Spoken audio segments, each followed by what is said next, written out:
Hi, this is Dr. Naveen, consultant neurologist from NASA Hospital, Selby Nagar. So మెదడు వెన్నుపూసకు సంబంధించిన ప్రాబ్లమ్స్కి చూసేదాన్ని మనం neurologist కానీ న్యూరోసర్జన్ కానీ చూస్తూ ఉంటామండి. చాలామంది పేషెంట్స్ మమ్మల్ని అడిగేది ఏంటంటే జన్యుపరంగా ఏదేమన్నా వస్తుందా, సో ఎటువంటి జబ్బులు జన్యుపరంగా న్యూరాలజీకి సంబంధించిన జబ్బులు వచ్చే అవకాశం ఉంటుంది.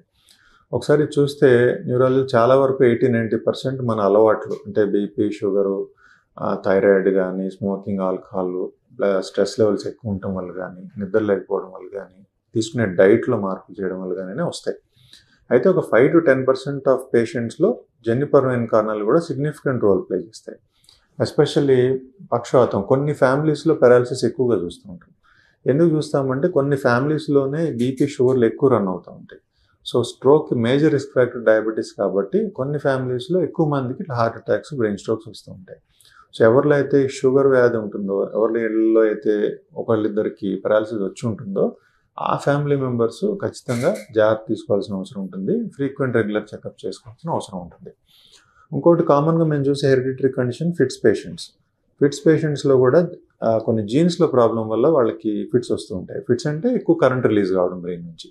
సో యూజువల్గా చిన్నపిల్లల్లో చూస్తాం మనం. లెస్ దాన్ 15 ఇయర్స్లో 20 ఇయర్స్ వరకు జువెనైల్ మైక్లోనిక్ ఎపిలెప్సీ అని, బినైన్ చైల్డ్హుడ్ ఎపిలెప్సీస్ అని ఇట్లా చాలా కండిషన్స్ ఉంటాయి.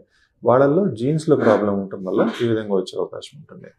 అది కాకుండా ఇంకోటి పార్కిన్సన్స్ డిసీజ్ అనే వ్యాధి ఉంటుంది. ఇందులో కూడా మనిషి నడక స్లో అయిపోవడం, చేయి వణుకుతూ ఉండటం ఇటువంటివి వస్తాయి.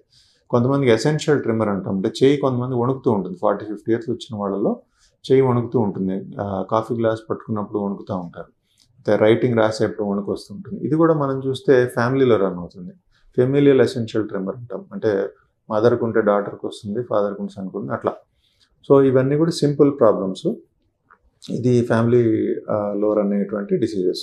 ఇది కాకుండా కొన్ని నరాలకు సంబంధించిన ప్రాబ్లమ్స్ కానీ, అదర్ మెమరీ రిలేటెడ్ ప్రాబ్లమ్స్ కానీ అందరిలో కాదు కానీ ఒక 5-10%లో ఈ విధంగా జన్యుపరమైన కారణాల వల్ల ఫ్యామిలీస్లోనే వచ్చేటువంటి అవకాశం ఉంటుంది. నెక్స్ట్ బ్రెయిన్ ట్యూమర్స్, కొన్ని రకాల న్యూరోఫైబ్రోమటోసిస్ అని, మెనింజోమాస్ అని ఇట్లా కొన్ని ఉంటాయి. ఇవన్నీ కూడా స్కిన్లో వచ్చేటువంటి ప్లెక్సిఫార్మ్ న్యూరోఫైబ్రోమాస్ కానీ ఇవన్నీ కూడా ఏంటంటే కొన్ని జీన్స్లో లోపం వల్ల ఈ ట్యూమర్స్ వచ్చే అవకాశం కూడా ఉంటుంది. సో జనరల్గా మీకు న్యూరలాజికల్గా కనుక ఒకే ఫ్యామిలీలో ఎక్కడన్నా అంటే మన మ్యాన్రికాలు ఎక్కువ చేసుకునే వాళ్ళు కానీ మన ముందు జనరేషన్లో ఎవరికన్నా ఈ ప్రాబ్లమ్స్ కనుక ఉన్నట్టయితే మనకి వచ్చినప్పుడు కొంచెం ఎక్స్ట్రా కేర్ఫుల్గా ఉంటాము. ఎర్లీగా మనం ప్రివెంటివ్ చెకప్స్ చేసుకోవడము, వీటి ద్వారా ఎర్లీగా ఐడెంటిఫై చేసుకున్నట్టయితే మనకి తొందరలోనే మొదట్లోనే దానికి ట్రీట్మెంట్ తీసుకొని పూర్తిగా నయం చేసుకునే అవకాశం ఉంటుంది. Thank you.